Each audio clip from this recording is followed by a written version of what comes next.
आपके पुत्र थे जो गायब हैं कल शाम से। हाँ, क्या कल बात हुआ था? शायद आपसे भी बात हुई थी उनकी। 1-1:30 बजे फ़ोन किया हमने, तो बोला पापा लगता है हमको जान के खतरा है। तो हम कहा कि बेटा चले आओ घर पर। कल क्या हुआ था? कल सुबह में पापा सुबह से ही बहुत डरे हुए थे कि हमारे साथ कुछ हो जाएगा, क्योंकि कई लोगों से पता चल रहा था कि आपके सब पीछे पड़ा हुआ है। तो हमारे पिताजी सुबह से ही डरे हुए थे। तो जब तक वो नहीं आए थे, श्री शिशिर शंकर नाम है उनका अभी के एग्जीक्यूटिव का, वो जब तक नहीं आए थे तब तक हालात बहुत सही था। वो जब से आए हैं उनके आने के 2 महीने के बाद से ये सब जो भी है अभी सब चालू हुआ। मेंटली टॉर्चर मेरे पापा को किया गया, सब ने मिलकर किया। मेरे पापा कई बार कोशिश किए कि सब कुछ बात से सुधारे, लेकिन ये लोग कभी भी तैयार नहीं हुए जाएंगे। सीनियर चाहते थे कि मेरे पापा यहाँ से हट जाएं, तो हम लोग तैयार भी थे। लेकिन आप बताएं, ऊपर से जब तक लेटर नहीं आएगा हम लोग कैसे हटते हैं यहाँ से। ऑफिशियली टेंशन उनको 1 सप्ताह से बना हुआ था। बहुत डर बना हुआ था मन में कि हम कोई मार न दे, कुछ भी कर सकता है मेरा, ये सब टेंशन बना हुआ था। ये लोग बहुत इनके सुपरिटेंडेंट इंजीनियर, स्कूटी इंजीनियर और दोनों जेई, इनका सुपरिटेंडेंट इंजीनियर बहुत डर जमाए हुए था। पहले से मतलब कि प्रताड़ित करते थे, टॉर्चर करते थे उनके सीनियर, या फिर कल ही ऐसा कुछ हुआ था? नहीं, करीब 1 साल से इनसे बहुत मेंटली टॉर्चर करता था, बहुत। नमस्कार, मैं अमित चौरसिया और आप देख रहे हैं नालंदा दस्तक। आज हम मौजूद हैं नालंदा के ज़िला मुख्यालय बिहार शरीफ में, और कल देर शाम एक घटना घटित हुई जिसने पूरे ज़िले को झकझोर करके रख दिया है। बिहार शरीफ सुपर ग्रिड में तैनात एसडीओ आशीष कुमार कल शाम 6 बजे से लापता हैं। इनके परिजनों का कहना है कि शाम में सब्जी और दवाई लाने गए थे, उसके बाद से उनका फ़ोन ऑफ हुआ और अभी तक ऑफ है। ना तो उनका अभी तक कॉल आया है और ना ही किसी प्रकार का उनसे संपर्क हो सका है। कल क्या हुआ था और इसके पहले से क्या चल रहा था इस मतलब कि परिवार के बीच, इसके ऊपर हम चर्चा करेंगे और आपको इनके परिजनों से मिलवाएंगे। इनके परिजनों का क्या कहना है। उनकी पत्नी है पुष्पा जी। पुष्पा जी, बताइएगा कि कल क्या हुआ था दरअसल, मतलब कि पहले से क्या चल रहा था, कल क्या करने गए थे एसडीओ साहब मार्केट? कल गए थे मार्केट, वो दवाई से रिलेटेड और सब्जी लेने। कल वो बहुत डरे हुए थे। ऑफिशियली टेंशन उनको 1 सप्ताह से बना हुआ था। बहुत डर बना हुआ था मन में कि हम कोई मार न दे, कुछ भी कर सकता है मेरा, ये सब टेंशन बना हुआ था। ये लोग बहुत इनके सुपरिटेंडेंट इंजीनियर, स्कूटी इंजीनियर और दोनों जेई, इनका सुपरिटेंडेंट इंजीनियर बहुत डर जमाए हुए था, बहुत डर बनाए हुए था। कुछ भी हद तक कि गिर सकता था। इसका खौफ इनको बहुत ज़्यादा डर था, बहुत बना हुआ था। अच्छा, तो कल शाम में मतलब कि सब्जी और दवाई लाने गए, उसके बाद क्या हुआ? उसके बाद का जो कृत्य वो हो? उसके बाद मैं 6:30 में कॉल करती हूँ, मैं पूछी कि कहाँ है आप, तो बोले मैं दवाई ले रही हूँ, दवाई नहीं मिल रहा है, दूसरा दुकान में जा रहे हैं, मैं आ रहे हैं। उसके बाद से फिर 7 बजे कॉल करते हैं, उसके बाद से फ़ोन स्विच ऑफ आ रहा है। तब मुझे बहुत टेंशन होने लगा। तब किसी को बुला के बोलें कि जाइए देखें कि वहाँ पे देव सुपर मार्केट है, वहाँ पे बाइक लगी हुई है। उसके बाद फिर उनको सब लोग खोजा हर दुकान में, हर जगह पे, पर कहीं कुछ सुराग नहीं मिला, कुछ पता नहीं चला। इसलिए अभी तक के कल से लेकर अभी तक बहुत टेंशन दिमाग में बना हुआ है। अच्छा, तो पहले से मतलब कि प्रताड़ित करते थे, टॉर्चर करते थे उनके सीनियर, या फिर कल ही ऐसा कुछ हुआ था? नहीं, करीब 1 साल से इनसे बहुत मेंटली टॉर्चर करता था, बहुत ज़्यादा डिस्टर्ब थे। अच्छा, उनकी बच्ची है खुशी, नाम है खुशी, क्या कहना चाहेंगी? क्या क्या कैसे कैसे हुआ आपके पिताजी के साथ? मेरे पापा 1.5 साल से बहुत परेशान थे, और इधर 6 महीने से और भी ज़्यादा परेशान हो गए थे। 3 महीने पहले मेरे मम्मी पापा दोनों अपने जो पापा के सीनियर हैं उनको जाके बताए थे कि बस 3 महीना यहाँ रहने दीजिए, दिसंबर में हम लोग यहाँ से हट जाएंगे। सीनियर चाहते थे कि मेरे पापा यहाँ से हट जाएं, तो हम लोग तैयार भी थे। लेकिन आप बताएं, ऊपर से जब तक लेटर नहीं आएगा हम लोग कैसे हटते हैं यहाँ से।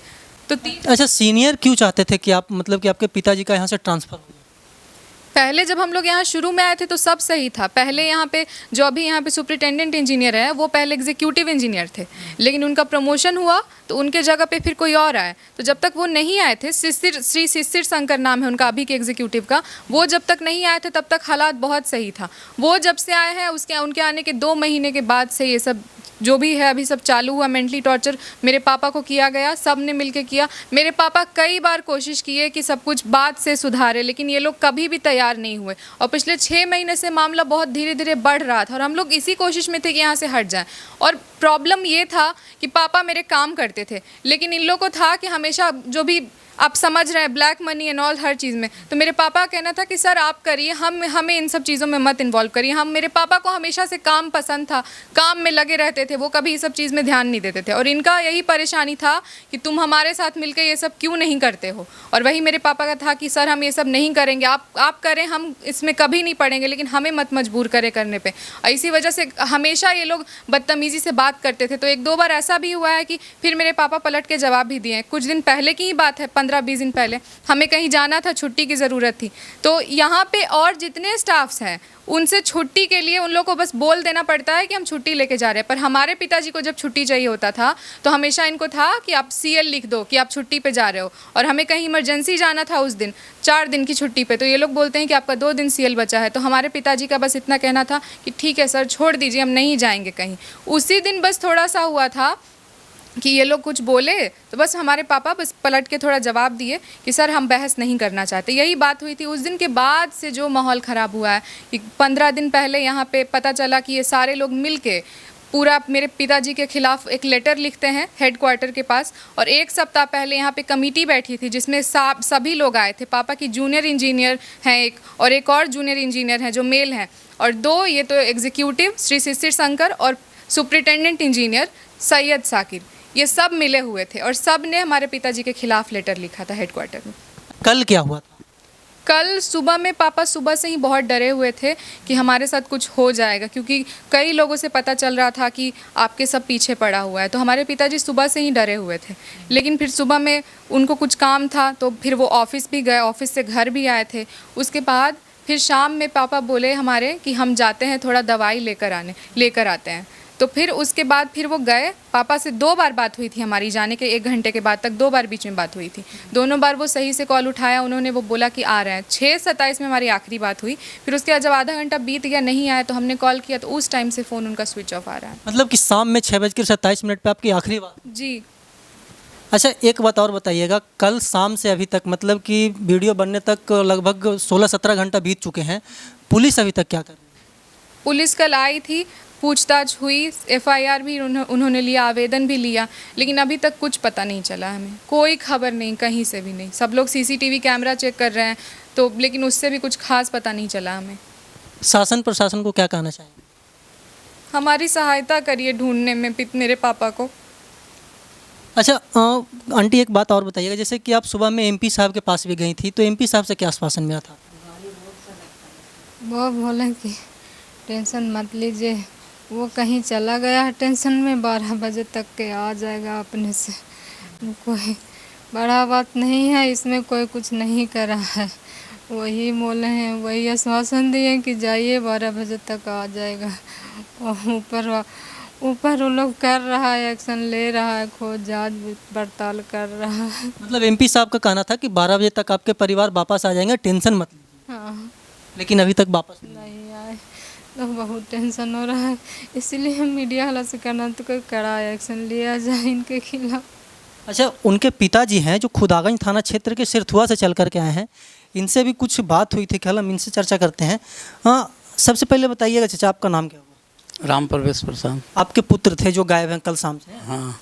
क्या कल बात हुआ था? शायद आपसे भी बात हुई थी उनकी। 1-1:30 बजे फ़ोन किया हमने, तो बोला पापा लगता है हमको जान के खतरा है। तो हम कहा कि बेटा चले आओ घर पर।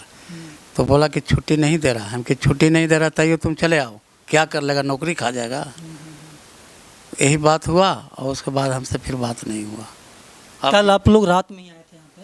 11:15 बजे घर से चले थे। सिरथुआ से आप यहाँ पे बिहार शरीफ आए? हाँ हाँ। क्या करें, ये माता जी हुई, आप क्या कहें माता जी? हाँ, बाबू को हमको खोज दीजिए, आओ क्या कहें हम लोग 11 बजे रात के यहाँ आए हैं। सर धुआं से। आप लोग मतलब कि चिंतित हैं कि कहीं कुछ अप्रिय घटना न घटे। हाँ। देखिए, हम यहाँ के जो आशीष जी के परिजन थे उनसे मैंने बात की। इनका कहना है कि कल देर शाम हमारे पति यहाँ से मतलब कि मार्केट गए थे दवाई लाने के लिए और सब्जी लाने के लिए, चोरा बगीचा, और उसके बाद से उनका फ़ोन बंद हुआ और अभी तक बंद है। किसी प्रकार का जांच पड़ताल अभी तक नहीं हो सका है कि जिससे उनका पता लग सके। परिजन मर्माहित हैं। इन लोगों का कहना है कि शासन प्रशासन से हमें मदद नहीं मिलेगा तो हम लोग जीते जी मर जाएंगे। और शासन प्रशासन कल से काम कर रही है, लेकिन यहाँ पे सवाल ये उठता है कि नीतीश कुमार के गृह जिला में जब इस प्रकार का कृत्य सामने आता हो तो अन्य सभी जिलों का क्या हल होगा। अगर नालंदा पुलिस को, अगर बिहार पुलिस को शराब पकड़ना हो, अगर बालू का खेप पकड़ना हो तो वो 2 घंटा में पकड़ लेती है, और अगर किसी अधिकारी का किडनैप हो जाए तो उसे पकड़ने में विफल क्यों हो जाती है। हम ऐसे ही देश दुनिया की तमाम खबरों से आपको रूबरू करवाते रहते हैं और आगे भी करवाते रहेंगे। तब तक के लिए बने रहे हमारे साथ और देखते रहें नालंदा दस्तक। धन्यवाद।